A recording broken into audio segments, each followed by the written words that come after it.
네, 오토플레이입니다. 저는 지금 기아 EV6 GT 모델을 시승하고 있고요.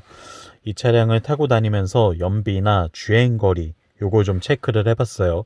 일단은 환경부 인증을 받은 주행거리는 340km대입니다. 배터리는 77.4kW시고요. 듀얼 모터에 최고 출력이 585마력에 달하는 고성능 모델이기 때문에 주행거리는 다소 짧은 편인데요. 제가 이 차를 타고 실제로 돌아다녀 보니까 기록한 평균 연비는 한번 보실까요? 지금 요거는 제가 한 건 아니고 제가 운전한 건 총 158km인데 요렇게 주행하는 동안 기록한 연비는 4.8km per kWh가 됩니다. 이 수치는 사실 요 정도로 가면 어쨌든 인증받은 주행거리보다는 더 많이 타요. 한 300km대 후반 그리고 400 초반 그 정도 될 것 같은데 정확히는 4.8 곱하기 77.4를 하면 나오게 됩니다. 그럼 몇 킬로 탈 수 있구나 라고 계산이 나오실 거고요. 이거는 제가 시승을 하면서 테스트를 많이 했어요. 좀 제로백도 많이 재고 정말 빠르게도 달리고 그냥 일상용으로 달리고 여러 가지 환경에서 운전을 했을 때 기록하는 연비는 4.8 정도 나온다고 보시면 되고요. 그리고 제가 시간 정도 운전을 하면서 정말 연비만 신경 쓰면서 운전했거든요. 이 EV6 GT로 정말 연비만 신경 쓰면서 운전할 때는 최대 5.6km per kWh의 연비를 볼 수가 있습니다. 이 연비라고 한다면 400km대 초반 정도 나올 거예요, 아마. 네, 실제로는 그러니까 인증받은 340km대보다 훨씬 더 긴 거리, 한 100km 가까이 더 탈 수 있는 계산이 나오는 거죠. 그걸 따져봤을 때에는 연비도 꽤 괜찮고 주행 가는 거리도 나쁘지 않은 것 같아요. 400km대 이상은 탈 수 있으니까 좀 더 살살 몰고 다니기만 한다면 특별히 고성능 차라고 해서 주행거리가 뭐 엄청 짧다 이 정도는 아니라는 거 판단이 서실 것 같고요. 다만 이 차는 지금 21인치 휠을 장착하고 있어요. 휠 사이즈가 너무 크다 보니까 아무래도 이 기본형 EV6들에 비해서는 주행 가는 거리가 훨씬 더 짧게 나오긴 합니다. 그거는 참고를 하셔야 될 것 같아요. 그 부분만 감안한다면 뭐 괜찮죠. 그리고 더불어서 전기차 연비 잘 나오게 타려면 어떻게 해야 돼요? 에코 드라이브 하려면 어떻게 해야 돼요? 라고 많이 궁금해 하실 것 같은데 내연기관 차량은 같으면서도 조금 다릅니다. 일단은 제가 뭐 각종 전기차 시승회에서 그래도 연비대로는 1등을 한 경험들이 꽤 있기 때문에 그리고 전기차를 3년 이상 타왔기 때문에 그걸 기반으로 좀 말씀드리자면 일단 현대 기아차 기준으로 말씀을 드릴게요. 주행 모드는 에코로 두시는 게 가장 좋고요. 그리고 이 회생제동 장치는 아이페달은 쓰지 마세요. 아이페달을 쓸 경우에는 자동으로 4륜구동이 활성화가 되거든요. 그러면 아무래도 이 구동력 측면에서 좀 더 손실이 커지기 때문에 4륜구동이 안 들어가도록 이 회생제동 장치는 이 아이페달 모드는 쓰지 마시고 그리고 오토로 바꾸시면 됩니다. 이 모드를 이렇게 지금 패드를 끝까지 제로인 상태에서 끝까지 한번 더 당겨주면 오토 모드가 활성화 되거든요. 이 상태에서 지금 다시 왼쪽 패드 시프트로 당겨서 이 회생제동 단계를 최대한으로 만들어 주세요. 그리고 이제 브레이크를 쓸 때에도 이 패드를 끝까지 당겨주면 이 회생제동을 이용해서 완전히 정차까지 할 수 있거든요. 그러니까 핸드브레이크라고 어느 정도 생각을 하시면 돼요.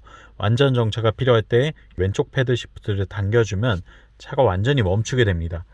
이 모드로 주행을 하시고 주행 모드 같은 경우에는 에코, 지금 드라이브 모드를 눌러서 노멀 스포츠 에코, 이 에코 모드로 바꿔주시면 돼요. 이렇게 되면 사실상 이 후륜 모터만 사용을 하면서 주행을 하게 되거든요. 4륜구동 차라고 하더라도 지금 모터가 앞바퀴와 뒷바퀴 모두 다 있는데 뒤에 있는 후륜 모터만 쓰게 됩니다. 상대적으로 효율이 훨씬 더 높아지겠죠.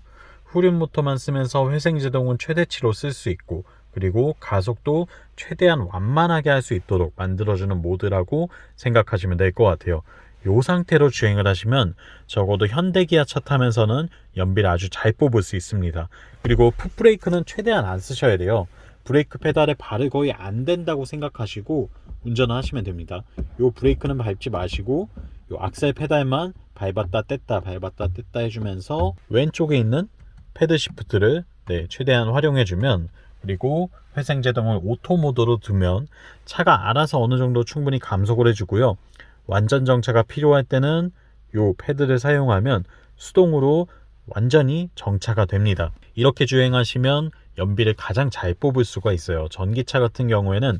그리고 한 가지 더 추가하자면 시속 100km를 넘지 않으시는 게 좋아요. 전기차는 고속으로 달릴수록 효율이 많이 떨어집니다. 공기 저항도 많이 받고요. 이 모터의 구동이 부하가 많기 때문에 고속에서는 좀 불리한 면이 있어요. 다만 그래도 공기 저항을 좀 덜 받는 차라고 한다면 이게 상대적으로 덜 하긴 하겠죠. 예를 들면 뭐 아이오닉 6나 포르쉐 타이칸이나 아우디 이트론 GT 같은 그런 공기 저항 계수가 낮은, 그리고 벤츠 EQS도 있겠네요. 그런 차들은 조금 덜 하긴 하지만 그래도 어쨌든 고속도로 주행은 하지 않는 편이 훨씬 더 이 연비를 높이는 데 도움이 됩니다. 시내 주행을 많이 하면 훨씬 더 좋아요. 사실 가다 서다 반복하는 시내 주행은 내연기관 차를 탈 때에는 정말 쥐약이잖아요. 연비가 안 나오고 너무 기름값이 많이 드는데 전기차는 반대가 돼요. 시내 주행을 많이 할수록 돈이 덜 듭니다.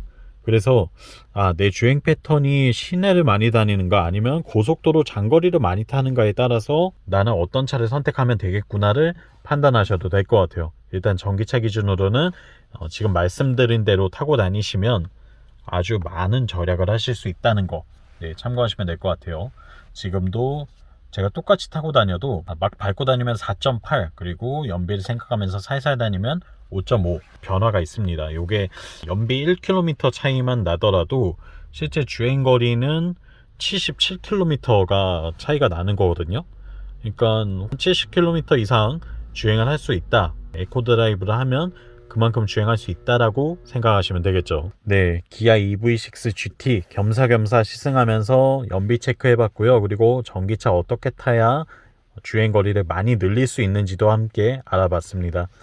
전기차를 타는 노하우가 약간 다르긴 한데 적응만 되시면 훨씬 더 편하게 타실 수 있어요. 이 부분 참고하셔서 여러분들도 전기차에 잘 입문하셨으면 좋겠고요.